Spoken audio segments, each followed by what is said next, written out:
big play in the game, probably the biggest play in the game. The punt maybe. The sack by Alex Wright. Take a look at these numbers for Alex Wright since Week 15 last year, last 6 games. 11 pressures, 5 sacks, which, by the way, leads the team. 6 TFLs, 2 forced fumbles, 17 combined tackles, that big safety. He did have a sack in his first 29 games before that. Bottom line is, Alex Wright's developing into a really good rotational defensive end. So there's another one that they took third, fourth round, I forget when it was, from a smaller school that they have developed. He was in the third round, the same draft that MJ Emerson was taken. And again, it's development. That's where you appreciate the coaching staff, and where when you have good continuity, it actually works. And I think that's the one thing that we can actually see is the development over these past few years.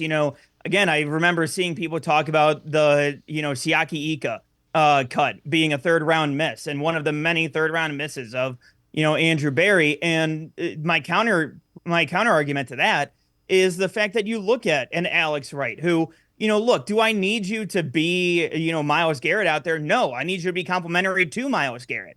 And the best part of that was the fact that Alex Wright on that safety was rushing on the inside while you had Myles Garrett on the outside. You're able to have these different guys that give you different looks. And especially for a guy that came from a smaller school at UAB, was able to come in, develop, had the raw tools, and now this coaching staff is getting the most out of him, and having that development, especially under Jim Schwartz, I think is very vital to the way and the success that this Browns team can have going forward, because you need to hit on those third, fourth round picks. You need to hit on that depth on the roster, because while everybody looks for the touchdowns, everybody looks for the big plays, it's those depth pieces that can come in and rest some of those guys that will be the difference maker come December and come January, and I mean, potentially February.